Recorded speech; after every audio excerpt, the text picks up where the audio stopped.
I think it's more than possible. I don't know why I started the video like that. Oh my goodness, that was so silly. I think it's more than possible to disagree with something on the internet, but it still be true. And that being said, a good rule of thumb for like who you should allow into your life and who you should like continue having access to your energy is that if they make your life harder, let it go. And that's easier said than done. There's a lot of situations, you know, maybe a job specifically, a family situation, where letting go is not the easiest option. But if you really truly crave your peace, like a peace of mind and a joyous life, sometimes you really gotta you gotta let go of certain people, certain situations, certain places, because like, once again, it's not always as easy as it sounds, you know, cutting someone out of your life. But if someone only ever makes your life harder, like if you have to walk around on eggshells, if you have to like consistently think about how you show up around someone, that is not someone who's supposed to be in your life long term. And I don't know, maybe I'm wrong. Maybe that's not for everyone. But like, life is not supposed to be difficult. Life is not supposed to, you know, sure, there are challenges, there are things that we have to like, oh my god, I just think I ran over a fucking spider. I don't know what that was, but I think I ran over it. I'm on a bike, by the way. Yeah. So like, if you're at a job and you're constantly getting shit and you're constantly getting attacked, you might really want to consider leaving. And I don't know. I feel like we are moving out of the age of money is everything, capitalism is everything, you must have money to survive. Like, I feel like we're moving out of that age, thankfully, because it even when it was true, it never really was true.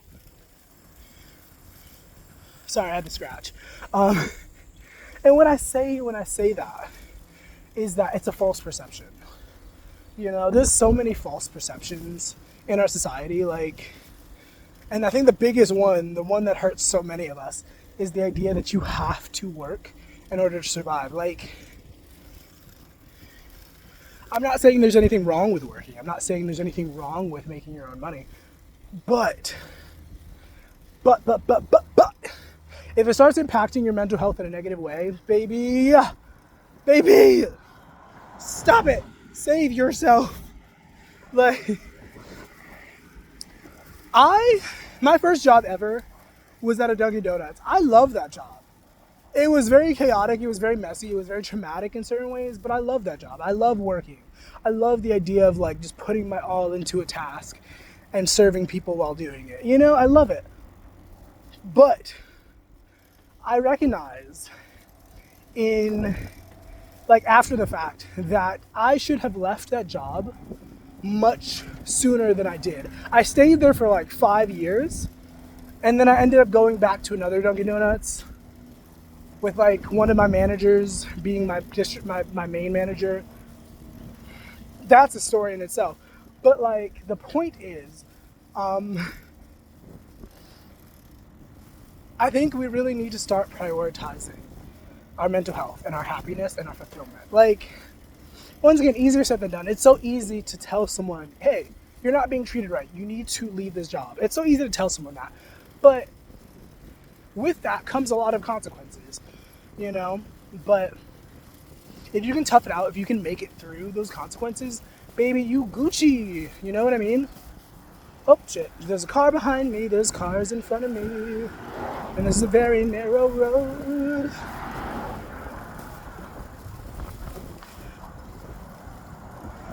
And that's kind of why I started doing tarot. That's why I started doing the things that I do online. Because I wanted to make a way for myself outside of like traditional 9 to 5, you know? And I don't know, I feel like there's a lot of things wrong with society, and we could sit around and talk about all the things that need to be changed.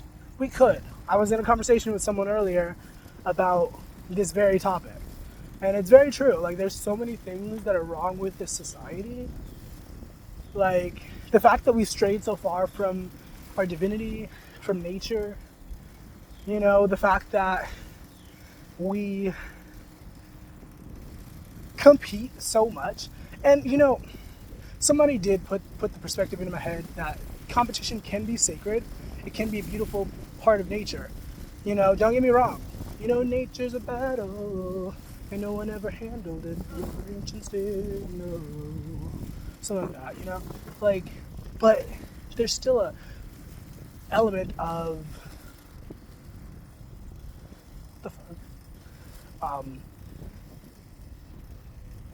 sorry, I'm recalibrating because I just had someone shout at me, I think, and it really threw me off, and it set me down a spiral internally. Another thing is false entitlement. Do I think that everybody is deserving of love and respect? Yes. Yes. But we also have free will. And when someone doesn't give us something that we want or feel that we need, we have to be mature enough to say, I'm very deserving of that thing, but they chose not to give it to me, and that's their choice. That's their right. And I don't know, maybe this is a somewhat random message. Maybe this isn't for anyone watching, but I had to confront myself earlier because I asked for something from someone who was already giving me a lot, by the way, and they said no for very valid reasons. And I kind of had a moment within myself where I was like, okay, I can't believe you just said no to me. Excuse me. And I had to really sit with myself for a moment and be like, okay, but wait. Don't be that person. Don't be that person who builds resentment for someone because they say no. Because do you know how many people, I don't even know how many people, but do you know how many people are infatuated with me and just love the idea of being with me and et cetera, et cetera. And I basically said no in one way or another.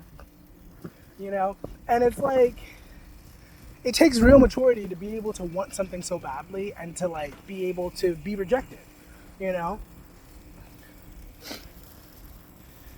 don't know too much about pop culture. We don't get into that around here. But recently there was a thing with Lil Wayne where he was talking about how disappointed he was that he wasn't getting to play the Super Bowl, et cetera, et cetera. And somebody responded, it was like, your whole career, you did all these drugs, you did all this shit, and this is what you're disappointed about? You're not entitled to things like this. And it was yeah, it would. Lil Wayne is a GOAT. We're not going to deny talent. That's what we're not going to do on this page. He is very talented. His lyricism unmatched, in my opinion. But that doesn't mean anything. That doesn't mean that you are entitled to every opportunity that you desire, And I don't know, there's also a thing of because we could translate this to how people are always asking about romance readings and love readings and stuff. And technically I'm supposed to be doing a love reading right now. I just haven't gotten started on it. So, oops. But so many people want love, so many people want romance, but it's one thing out of the way, aside from that, but also in addition to that, when you're in love with someone, that is an internal thing. And I was recently reminded of this on a spiritual level by this wonderful creator. I don't know who said it, but they were when you are in love with someone, that is an internal mechanism. You are the one feeling those feelings. And they might have inspired it, but it's still you that's feeling it, and if you can cultivate that within yourself, then bitch, you don't need nobody else, but nobody wants to hear that. Nobody wants to have to reflect and go within and deal with all those traumas and shit that come up when you deal with that, because being in love and being unhealed, you're going to get knocked in your ass. You're going to, because love is a guiding force. And whether it's coming from someone else, whether it's coming from externally or internally, you're going to be guided towards the right direction if you are experiencing love, And People don't want that internally. People want to go through that with somebody else, take some of that load off. And somebody else reminded me while I was scrolling, all of these people were on TikTok, by the way, and he was like, if you are going through struggle alone, if you are dealing with issues alone, and you're in a relationship, you don't need to be in a relationship. Like, I feel like the thing a lot of people are missing, and I'm sorry I went off topic. We're talking about something else completely in the main objective of this video, but here we are. I feel like a lot of people just cannot wrap their heads around the idea that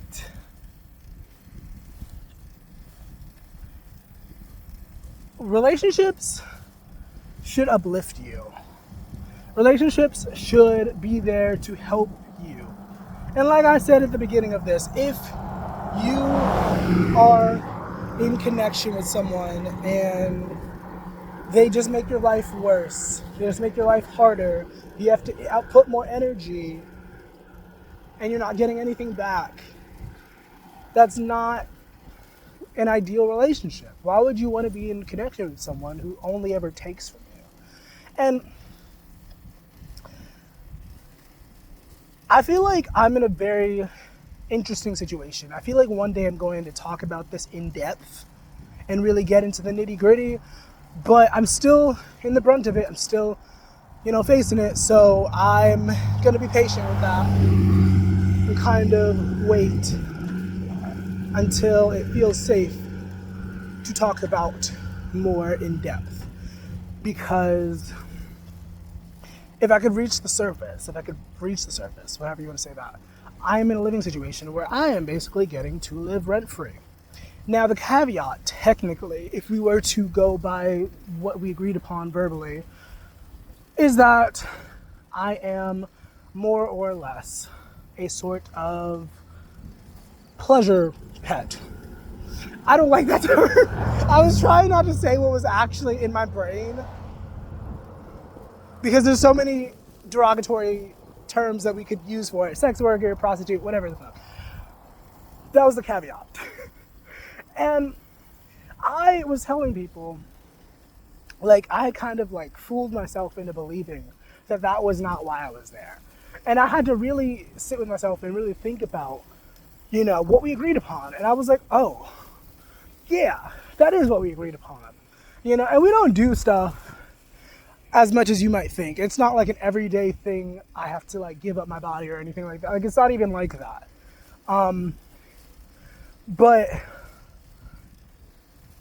I had fooled myself, and I was telling people, it's because I'm so loving, it's because I'm so, and that is part of the reason. It's because I'm such a delight to be around, even if you're not getting me sexually, it's still a pleasure, and maybe that sounds cocky, maybe that sounds arrogant, I don't give a flying fadoodle, but that is my story. And I had to really sit and think about our connection, our relationship, our dynamic, because once again, I'm getting to stay here rent free. I get to participate in dinner. He makes me dinner. And yeah, on the surface, that seems like a wonderful gig, but I don't get emotional fulfillment from this connection. I don't get, honestly, general fulfillment. The only thing being fulfilled is the fact that I don't have to find a place to sleep every night, that I don't have to sleep in a shelter. That's really the biggest thing.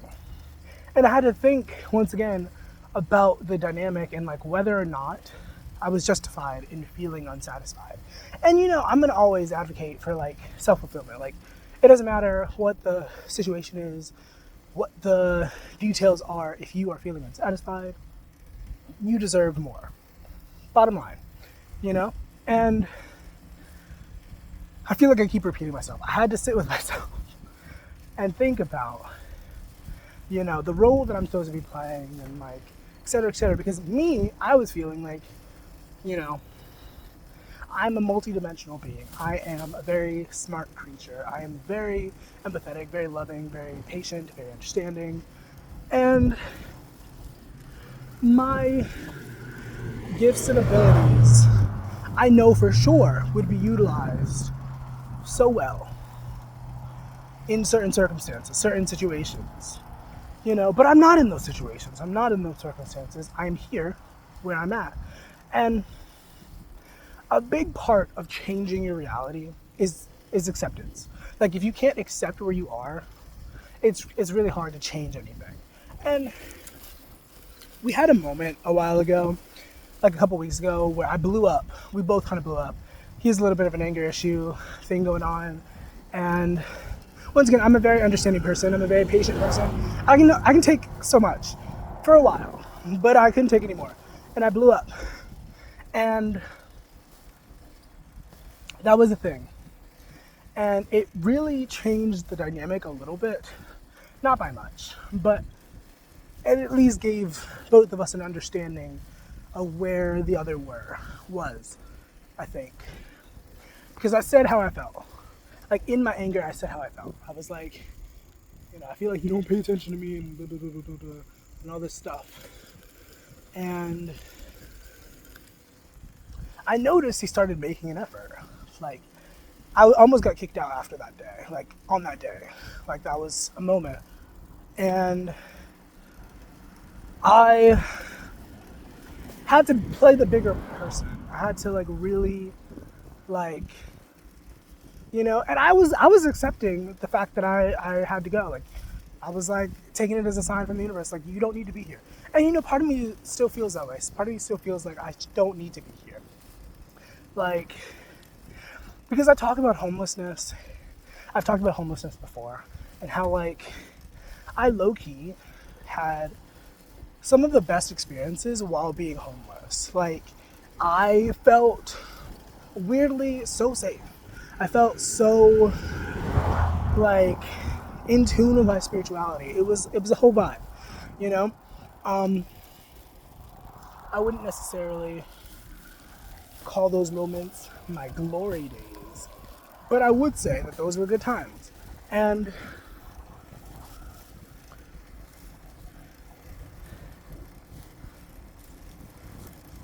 I feel like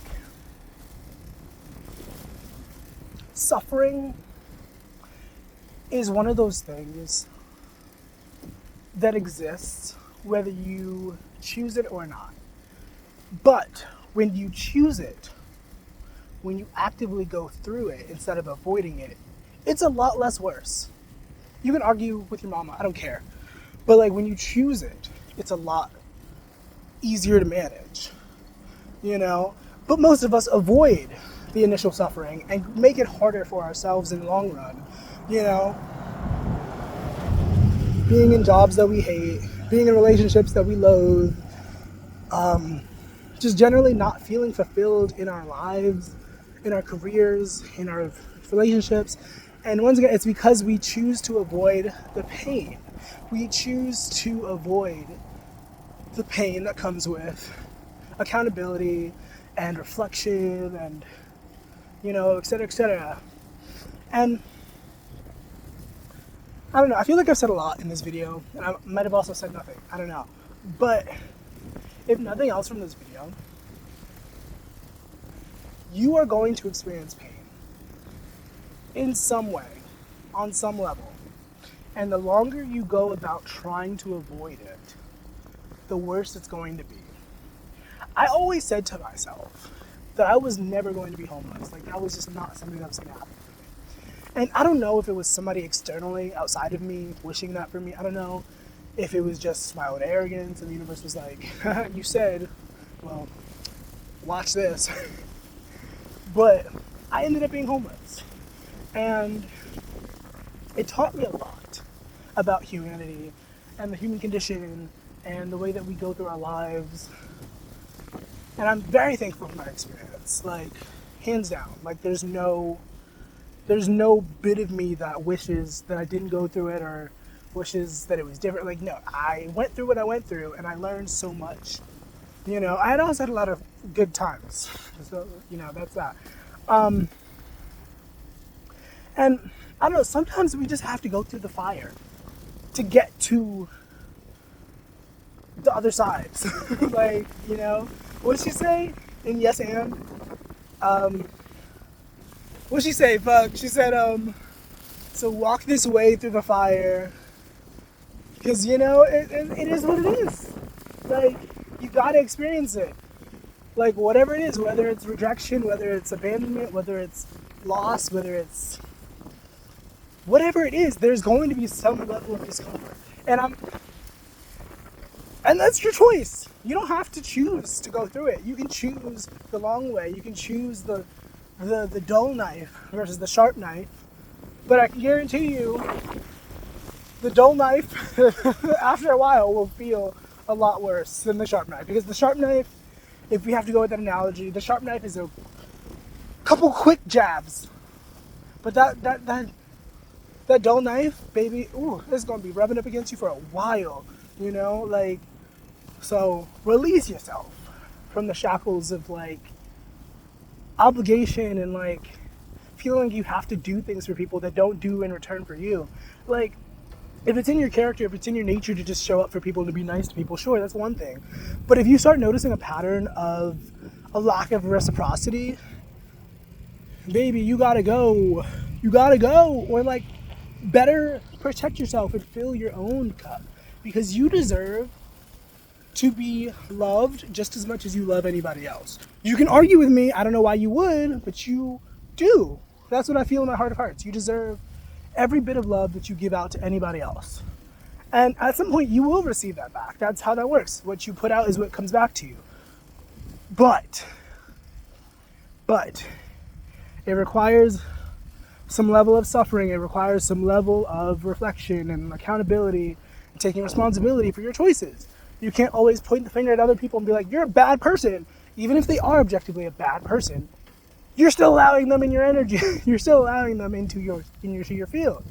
You know, and that's something I have to continuously come back to while I'm staying here. Because it's like, sure, he might do bad things. He might not be the most upstanding person.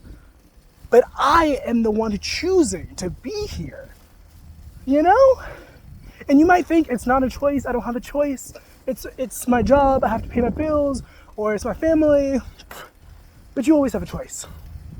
And in not protecting yourself and not preserving yourself, you are making the choice of self-sacrifice. You can disagree with that, but that is your choice. So, hope this helps. Hope this was useful. Have a good one. Bye.